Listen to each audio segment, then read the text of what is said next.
So yesterday I was at my sister's house with my mum, watching my son and nephews play in the yard. One of my nephews, Harrison, was picking bark off a tree when I remembered an odd encounter I had as a kid. I said, "So weird," out loud, thinking about the encounter. My mum inquired what I was talking about, so I told her. When I was a kid, I was hanging out at the pinecone forest, which is what the neighbourhood kids called a small patch of trees on the side of the road. I was picking bark off one of the trees to pass some time, waiting for my friend Frankie to finish his homework and come out to play. Out of nowhere, it seemed, a guy came up to me. I could smell him before I saw him. He smelled like stale cigarette smoke. I was kind of scared when I looked at him. He wasn't very old, but he had a very lazy eye that was cloudy, and his teeth and fingernails were stained yellow. My mum taught me to be nice to people even if they don't look like me, so I faked a smile and said hello. "What are you doing here?" he asked me. The smell of his breath was the worst. I'm picking bark off this tree." "Well, you shouldn't be doing that. It's like picking off the tree's skin." "How would you feel if someone picked off your skin?" he said while lightly pinching my arm with his sharp, yellow nails. "I don't know," I replied and took my arm back. Just then, Frankie's mum called me out of the door and told me to come and wait inside. I didn't think anything of it at the time, but when I told my mum about it, she had this look of, I don't know, guilt maybe? She said that it's probably time I know the whole story. She thought I forgot about the whole encounter, so she never brought it up to me. First, you should know that the neighbourhood I grew up on was a small, tight-knit community. Everyone knew everyone, and there was no reason for an outsider to come unless they knew someone there. Anyway, here's what happened with this guy. Frankie's mum, Sonia, noticed a white van with no windows parked on the side of the road. She didn't recognise it, but figured maybe it was a visitor for a neighbour. Sonia told the police that the van had been there all morning and afternoon. She was kind of keeping an eye on it. She said that she just had a bad feeling. Her house had a huge window in front facing the pinecone forest, and the van was parked next to it. She saw me waiting for Frankie and kept a constant eye on the van while holding the phone just in case. She saw the man exit the back of the van and walk up to me. As soon as she saw him grab my arm and pinch me, she called the cops. That was when she called me into her house. The cops stopped the guy just outside of my neighbourhood. In the back of his van were binoculars, a Polaroid camera, and pictures of me taped all over the walls and ceiling. Me at school, at my grandparents' house, at the bank with my mum. Just me everywhere I went. But that's not all. He had a key to a storage unit on him. Inside the unit, they found a cabinet full of knives. A lot of knives. Paring knives, a butcher's cleaver, a thin flay knife, a melon baller, and just various knives of all shapes and sizes.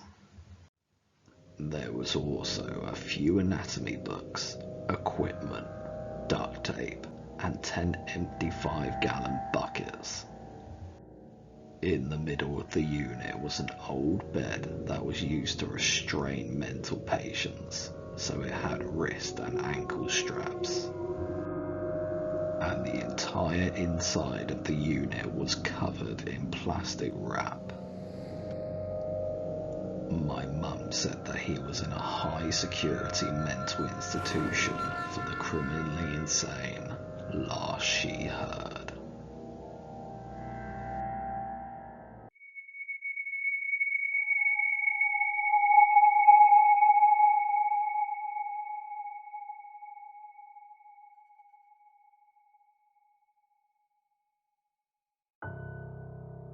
Growing up, I always wanted to go on a bike ride at night. Something about it seemed really cool to me, and it wasn't until I was 13 that my mum finally let me. She told me to wear my helmet, have my phone, take a flashlight, and she set the parameters for where I was allowed to go. She gave me about 4 miles, which was a lot to me, so right after the sun set, I was off. I loved it. There were no people out walking their dogs, no kids running around. The temperature was perfect. It was really fun, so fun that I ignored the limits my mum set. You see, where I was biking was all walking paths. It was one of those grassy areas between 2 neighbourhoods. There's this long path that went at least 600 feet at a 25-degree angle. I was flying down this hill, having an absolute blast, and darted right through the parameters. My mum set these limits for a reason. Everything on the inside was close to houses and people. The outside, more specifically, the place where the path I was on led to, was barren. I rode along this path for 10 minutes before I could only see some of the lights of the houses on the inside of the limits. After 15 minutes of riding along this dirt path, I hear singing. It sounded about 30 to 40 feet in front of me. I stopped riding to hear it better. It was a woman's voice. She was singing Eleanor Rigby by the Beatles, but she wasn't singing the words, just the melody of the vocals. Her voice was strange. You know how when you have phlegm in your throat, your voice gets scratchy? That's what her voice sounded like. I inch forward to try and see her. I get close enough to see the silhouette of hair bouncing up and down, like she was headbanging. I decide to get my flashlight out. I'm thinking that maybe this person is in need of help or something, or maybe this is an insane person and that my light will scare them away. So I take the flashlight out of my pocket, point it at her, and turn it on. The moment the light hit her, she stopped moving completely. She was facing away from me. She had disgusting hair that seemed to be stuck together in clumps. Some of her hair was ripped off too. She was wearing a very oversized, bright red hoodie. I was almost too scared to move. I think she was too.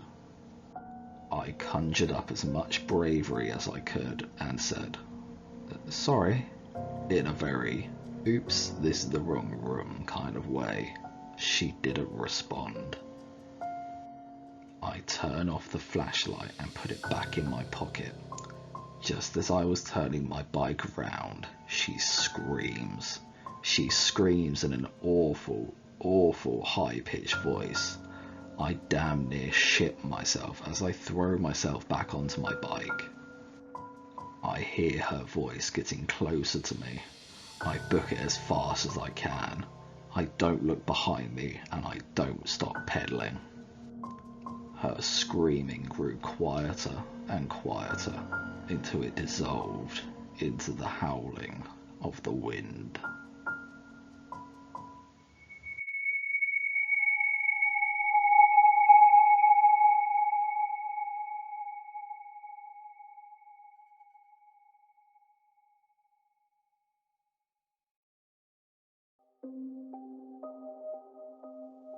When I was 19, I worked for a company that allocated labour to rural areas of Australia. Basically, what you did was tell them when you were available and they'd send you to a remote farm for a few weeks where you do whatever they needed done. It was hard work and long hours, but good pay and good fun if you got in with a nice group of workers. When this occurred, I was working on a large property about 9 hours from Sydney City, and the property itself was about 40 minutes from the nearest town. In short, it was in the middle of nowhere.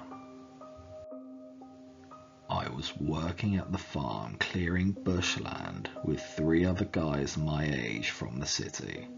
Our boss was a guy called Jeremy who owned the farm and supervised us while helping out with the work. He was pretty laid back and was generally really good to us. This summer in particular was very hot and the work was hard, so one day when the temperature hit about 38 degrees Celsius, Jeremy decided to give us the afternoon off. He said he knew of a water hole on a farm about a 20-minute drive north. I was keen for a swim, but the other guys just wanted to relax. So him and I hopped in one of the work trucks and started heading across the property.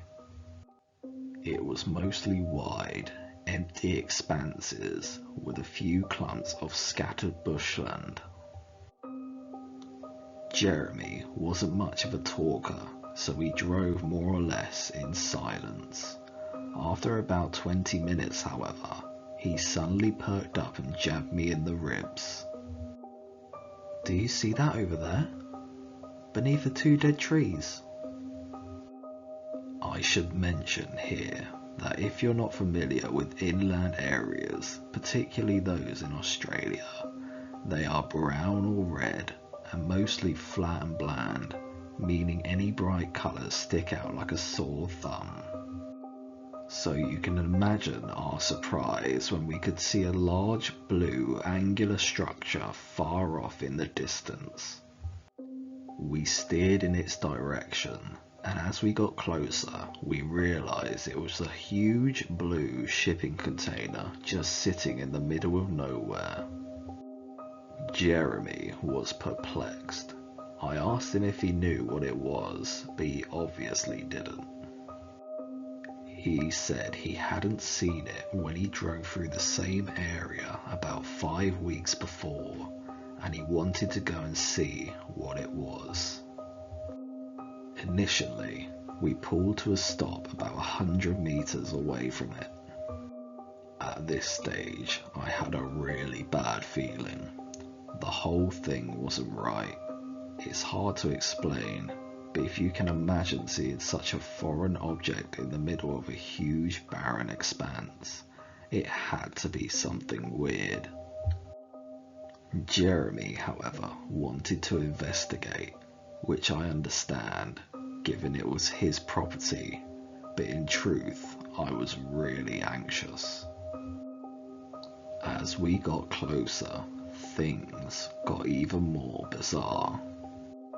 There was a big diesel generator behind it thumping away, and a CCTV camera on each side, all motion activated so they buzzed from side to side, following us as we moved around. I tried to reason with Jeremy, something along the lines of, "With all this security, someone obviously doesn't want us here. Let's just go." He brushed me off, however, reminding me it was his farm and whoever had put this here was trespassing, so he wanted to go inside. Despite all the surveillance, there was only a small padlock on the huge door. We had some bolt cutters in his toolbox, and after a bit of a struggle, we broke the lock and went inside. The first thing I noticed was the rush of cold air as we got in. The place was air conditioned, which I must admit was quite pleasant on such a hot day. We searched around for a light switch, but I could already see this was some sort of IT setup. There were flashing LEDs all around the place, and the sort of hum you hear when a hard drive is working hard. When we finally switched on the lights, we could see a sophisticated, although somewhat cluttered, office setup. There were hard drives the size of bar fridges and other computer equipment lining the walls, sometimes piled 2 or 3 high. There were also plastic storage boxes scattered around the far wall, and several desks with computer monitors arranged in the middle, complete with rolling office chairs. At this stage, I felt like I was in one of those nonsensical dreams. This made absolutely no sense. We wandered to the middle and sat down at the desk to see if the computers could give us any idea of what the hell was going on here.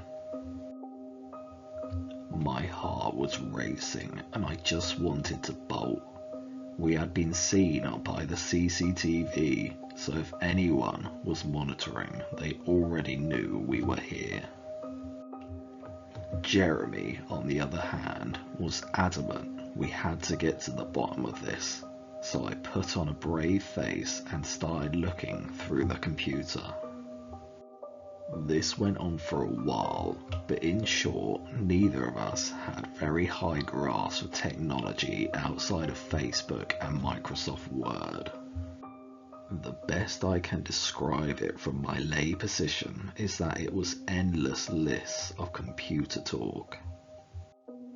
It was like what the old Napster or LimeWire download screens looked like, just constantly picking up and receiving data, then recording it on several windows.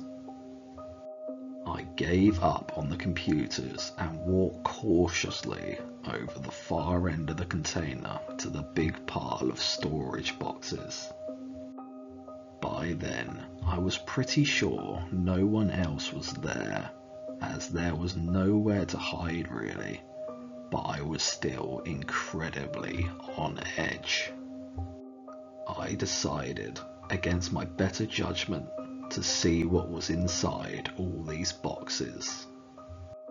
My brief sift through the box still makes me feel sick to the stomach. It didn't take long for me to realise that this box was full of posters, DVDs and photos, all of hardcore child pornography. One thing that still gets to me is that it was all neatly ordered in folders and smaller boxes. These people were organised. I immediately recoiled, jumped up and ran over to Jeremy. I could hardly string a sentence together. I managed something to the effect of, "Mate, get out. Child sex. Go. Get up." I dragged him out, composed myself, and managed to explain what I saw. We jumped back into the truck and sped back to the house. The farm had no mobile phone reception, and we hadn't bought the satellite phone, so we had to get back to the landline to call the police. Once we called them, they still had to make it all the way to the farm from the nearest police station, which was in a town about a half hour from the closest to the farm. We waited, talking frantically about what we'd seen, until the cops arrived almost an hour later. They arrived with 2 4-wheel drives, and we jumped in and led them back, This is where it gets worse. By the time we got back, the container door was open and there was a fire inside. We had only 2 small extinguishers in the cars, and these did very little. The fire department took an hour to get there, by which stage most of the damage was already done. An arson report by the federal police found almost no evidence of the computer equipment described, and only traces of paper and cardboard. This means that whoever ran it knew we were there and had time to come and remove most of it and get away. There were various ways to get off the property, and the landmass was huge, so there was no real way to tail them. Since the police hadn't taken us all too seriously in the first instance, probably due to our poor explanation on the phone, aerial surveillance was almost impossible by the time we had pieced it all together. I took a keen interest in following it up, but with no real evidence on who might be responsible, the investigation went cold. I've kept in contact with Jeremy, and the shipping container is still sitting there on the farm, as it's too expensive to move. I will never forget what I saw in those boxes.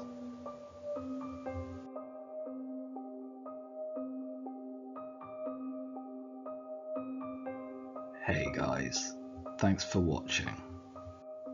I hope you enjoyed my second video on narrating horror stories.